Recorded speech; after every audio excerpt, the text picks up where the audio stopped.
السلام عليكم ورحمة الله وبركاته.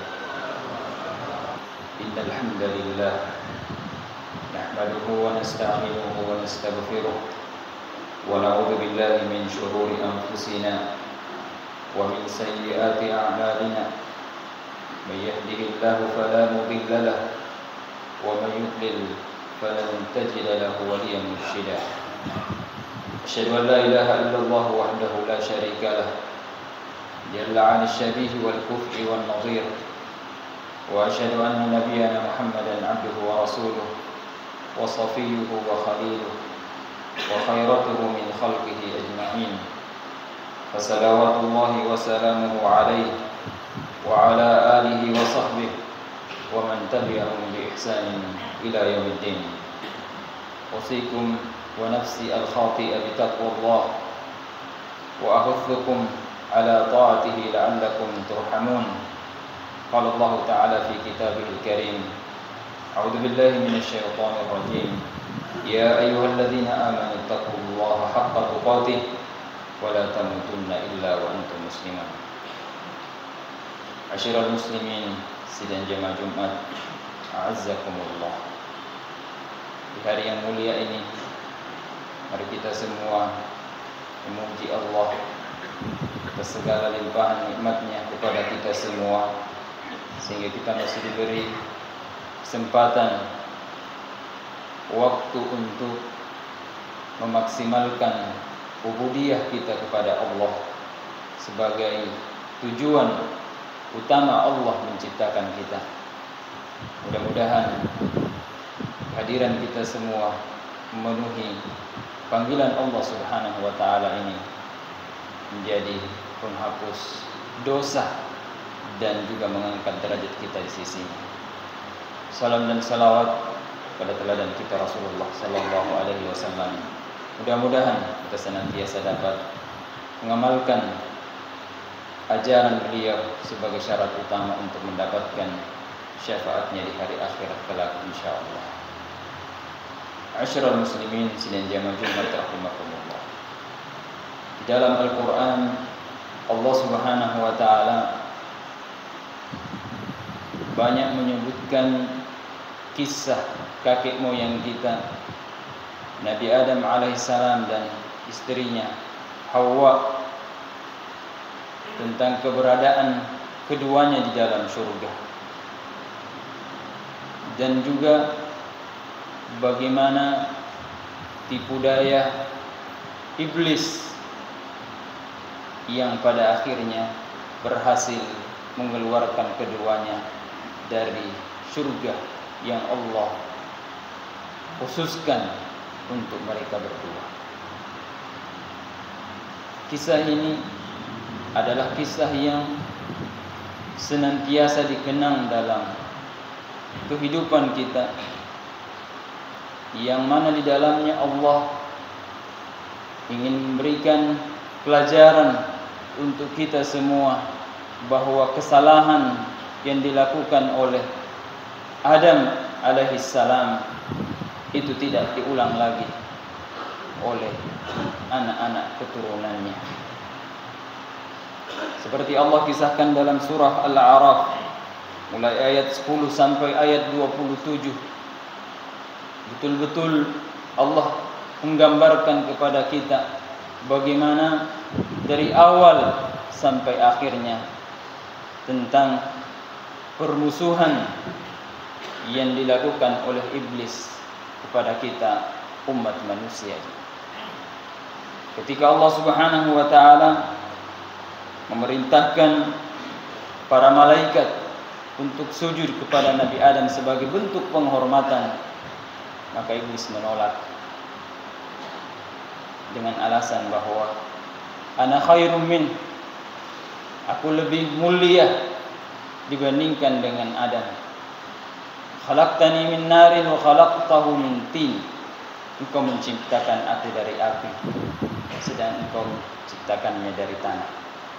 Itulah yang menyebabkan sehingga iblis tidak ingin sujud kepada Nabi Adam hanya karena ketakburan, dan itulah sebabnya salah satu kunci surga adalah tawadhu, sehingga Nabi sallallahu alaihi wasallam bersabda, la yadkhulul jannah, tidak akan masuk ke dalam surga, man kana fi qalbihi mithqalu dzarratin min kibr, kalau di dalam hatinya ada sebesar biji darah, sebesar biji sawi ketakburan. Mereka pada di bulu ketakburan sebesar biji darah saja tidak akan mampu mencium bau surga. Lalu para sahabat bertanya kepada Rasulullah sallallahu alaihi wasallam, "Ya Rasulullah, inna ar-rajula yuhibbu an yakuna thawbuhu hasanan wa na'luhu hasanan." Suruna pun Allah Ta'ala marakato sifale yakun katau na puji, mapake baju baru, mapake sepatu, pakai sandal baru. Apakah itu juga termasuk ketakburan ya Rasulullah? Kata Nabi, tidak. Al-kibr, ketakburan itu adalah batarul haq, menolak kebenaran, menesa-nesa anu tujuh. Tapi tanya dia rasa di majasa di papenadiku paling apa turang. Kadang ada seperti orang seperti itu menolak kebenaran karena dia tidak ingin mendengarkan kebenaran dari orang yang tidak layak dia dengarkan. Wa ghamtun nas, dan memandang enteng sesama manusia. Inilah penyakit yang bahaya. Penyakit yang menyebabkan iblis dilaknat oleh Allah Subhanahu wa taala sampai kiamat nanti. Tidak ada jalan untuk mendapatkan petunjuk dari Allah Subhanahu wa taala. Ma'asyiral muslimin sidang jamaah Jumat rahimakumullah. Ketika sudah diusir, masih sempat meminta, Rabbi anzurni ila yaumi yub'atsun. Ya Allah, tangguhkanlah aku milau umur malampe, bukan untuk kembali kepada jalan kebenaran, akan tetapi meminta diberikan umur yang panjang. La ughwiyannahum ajma'in, untuk satu misi penyesatan seluruh umat manusia. Itulah misi yang diminta oleh iblis, dan Allah perkenankan itu untuk menyesatkan sebanyak-banyaknya umat manusia. Apa tujuannya? Tujuannya adalah untuk membersamainya di neraka Allah Subhanahu wa taala di hari akhirat nanti. Lalu iblis lagi mengatakan, qala rabbi fabima aghwaytani, ya Allah, terlanjur aku sudah dicap sesat. La aqudanna lahum siratakal mustaqim, aku akan halangi mereka dari jalan-jalan yang lurus. Itu adalah janji bahwa tidak satu pun kebaikan yang kita lakukan, melainkan pasti di situ ada tantangan yang kita hadapi. Ada syaitan yang menghalangi kita untuk melakukan setiap kebaikan. Kita mau ingin berjamaah, syaitan datang, jadi mutu itu dibolai. Kita ingin bersedekah, iko lebih faralu fadita. Seperti itulah bisikan-bisikan yang dilakukan untuk menghalangi kita dari jalan kebaikan. Tsumma la'atiyannahum min baini aydihim, kemudian aku mendatangi mereka dari depan. Wa an aymanihim, dari kanan kiri muka belakang. Wala tajidu aktsarahum syakirin, dan tidak engkau mendapati mereka orang-orang yang bersyukur. Maksudnya adalah semua cara akan digunakan untuk menjauhkan kita dari jalan Allah. Bukan satu cara. Gagal satu, cara lain. Kalau dia tidak bisa menjatuhkan kita pada perbuatan dosa, maka syaitan akan membiarkan kita menghabiskan waktu pada perkara-perkara yang mubah. Detona haram, detona taniato dosa, tetapi kita menghabiskan waktu kita pada sesuatu yang tidak bermanfaat. Itu juga adalah tipu daya yang dilakukan oleh syaitan untuk menjauhkan kita dari jalannya. Setelah iblis diusir dari surga, maka Allah Subhanahu wa taala berfirman kepada Adam dan Hawa, "Wa ya Adam uskun anta wa zawjukal jannata fakula minha ragadan haitsu syi'tuma wa la taqraba hadhihi syajarata fatakuna minadh dhalimin." Setelah iblis diputuskan Allah, diusir dari surga, maka Allah perintahkan kepada Adam, tinggallah kamu di dalam surga dan bersama istrimu, makanlah di dalamnya apa yang kamu kehendaki. Tapi satu catatan, wala taqraba hadhihi syajarah, jangan sekali-kali kamu mendekati pohon ini, fatakuna minadh dhalimin, karena kamu akan termasuk orang-orang yang berbuat zalim. Itu pesan dari Allah Subhanahu wa taala, bahwa begitu banyak di dunia ini yang Allah Subhanahu wa taala halalkan. Kalau kita hitung makanan yang halal luar biasa banyaknya. Kita hitung yang haram dapat dihitung jari berapa makanan-makanan yang haram. Berapa persen minuman-minuman yang haram dibandingkan dengan yang halal. Tapi itulah syahwat, hawa nafsu manusia. Terkadang ingin mencoba-coba hal-hal yang diharamkan Allah Subhanahu wa taala. Padahal tidak ada yang diharamkan Allah melainkan karena memudaratkan, membahayakan bagi kesehatan manusia itu sendiri. Tapi itulah yang dilakukan oleh iblis.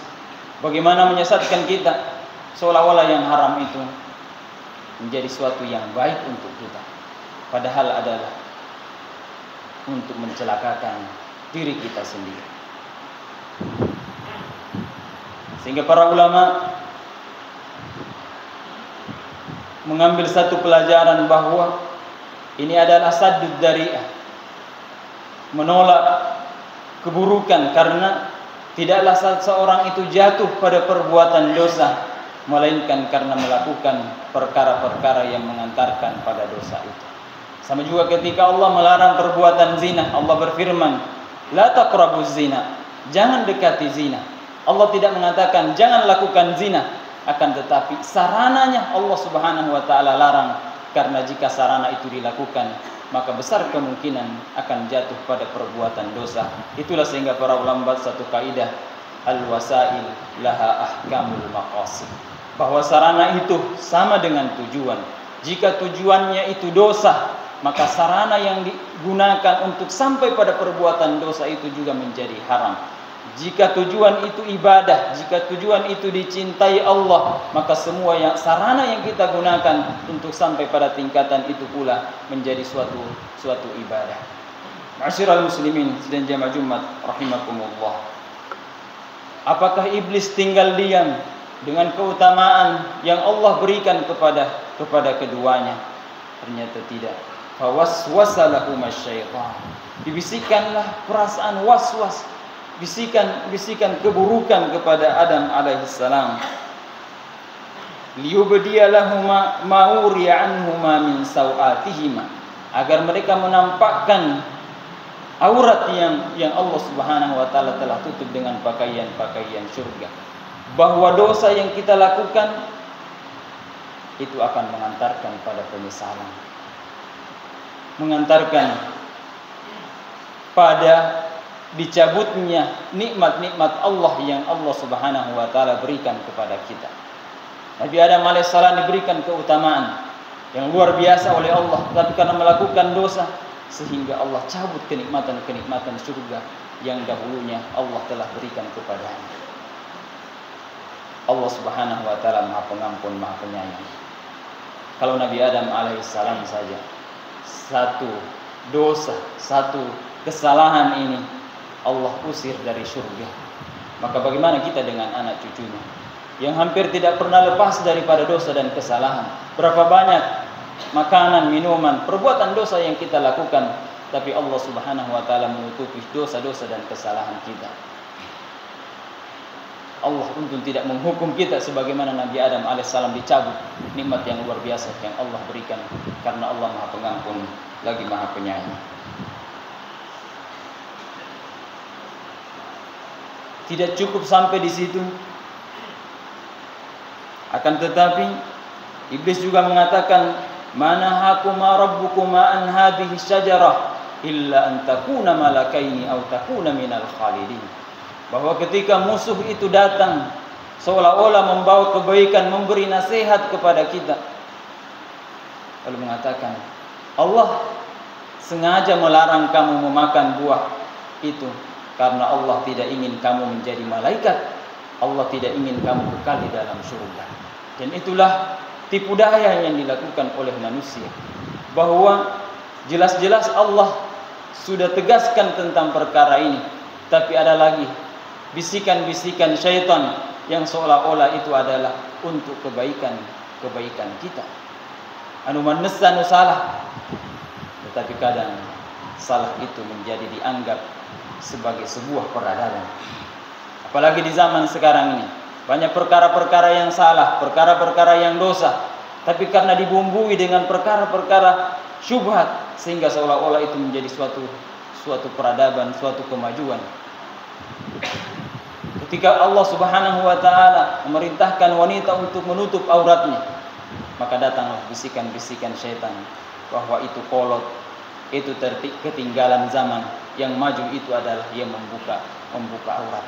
Padahal hukuman yang Allah berikan kepada Nabi Adam alaihissalam dan Hawa ketika melakukan pelanggaran, dibuka auratnya. Cucu-cucunya yang sekarang yang justru merasa sebuah kemajuan ketika membuka auratnya. Padahal kakek moyang kita ketika melakukan pelanggaran justru dibuka auratnya. Ada justru orang yang bangga di zaman sekarang ini membuka auratnya. Itulah dunia-dunia yang terbalik karena jauh daripada ajaran Al-Quran yang Allah Subhanahu wa taala turunkan kepada kita. Tidak sampai di situ. Wa qasamahuma inni lakuma laminan nasihmatan rotopah. Demi Allah, saya ini hanya ujeloran anu makesingnya. Dan itulah yang sangat berbahaya. Ketika musuh kita bersumpah untuk kebaikan kita, ketika musuh kita yang seolah-olah kasih sayang kepada kita padahal untuk mencelakakan kita, ketika musuh kita datang dengan seolah-olah ingin memberikan kemuliaan, keutamaan kepada kita, tapi justru ingin mencelakakan kita. Kalau ini terjadi di zaman Nabi Adam alaihissalam, bagaimana lagi di zaman sekarang ini yang sudah akhir zaman, yang tentu lebih besar orang untuk melakukan perbuatan dosa dan kemaksiatan. Fadallahuma bighurur. Setelah termakan tipu daya iblis, maka keduanya pun tertipu oleh bisikan ini. Falamma daqa asy-syajarah, ketika keduanya telah merasakan buah yang Allah Subhanahu wa taala larang, badat lahuma sawatuhuma, maka terbukalah aurat keduanya, wa tafiqa yakhsifani alaihima min waraqil jannah, lalu keduanya mengambil daun-daun yang ada di surga untuk menutupi auratnya. Wa nadahuma rabbuhuma, lalulah Allah kemudian datang berfirman kepada keduanya, alam anhakuma antilkuma syajarah, wahai Adam dan Hawa, bukankah aku telah melarangmu tentang dua untuk mendekati pohon ini? Wa aqul lakuma, dan aku telah berfirman kepadamu, berkata kepada kamu berdua, inna syaitana lakuma aduwwum mubin, bahwasanya syaitan itu adalah musuh yang nyata untuk kalian berdua. Sebuah kesalahan, sebuah ketertinggalan ketika Allah sudah berjanji kepada kita bahwa syaitan itu adalah musuh yang nyata bagi kita, lalu kita kemudian mencoba-coba untuk bekerja sama dengan syaitan yang tidak ada keinginannya melainkan untuk menyesatkan kita dari jalan Allah Subhanahu wa taala. Inilah kisah yang abadi dengan keberadaan kita di dunia untuk menjadi pelajaran bahwa kesalahan-kesalahan, dosa yang kita lakukan itu akan berakibat dicabutnya nikmat-nikmat Allah Subhanahu wa taala kepada hamba-hamba yang sudah diberikan berbagai macam keutamaan dan nikmat Allah. Oleh karena itu, mari kita jadikan ini sebagai pelajaran untuk kita, dan mudah-mudahan dengan diberikannya keutamaan bulan mulia, bulan suci Ramadan, kita bisa kembali lagi kepada jalan-jalan Allah Subhanahu wa taala, dan kita bisa mendekatkan diri kepadanya agar mendapatkan predikat hamba Allah Subhanahu wa taala yang bertakwa. Barakallahu li wa lakum fil Qur'anil Karim wa nafa'ani wa iyyakum bima fihi minal ayati wa dzikril hakim. Aqulu ma tasma'un wa astaghfirullaha li wa lakum wa lisa'iril muslimina min kulli dhanbin fastaghfiruhu innahu huwal ghafurur rahim.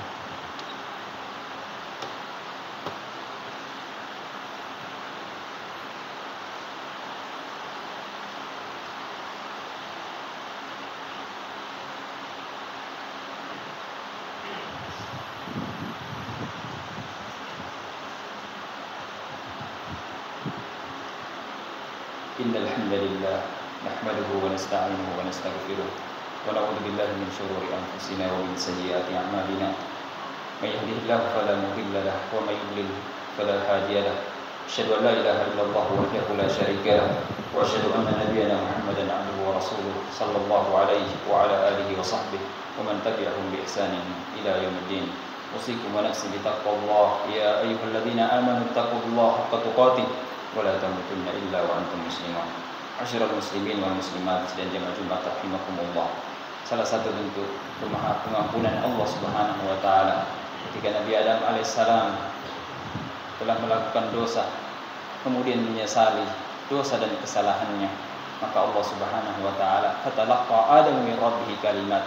Allah ajarkan kepadanya kalimat-kalimat thayyibah, kalimat yang dengan kalimat itu Allah akan mengampuni dosa-dosa dan kesalahan. Qala rabbana zalamna anfusana wa illam taghfir lana wa tarhamna lanakunanna minal khasirin.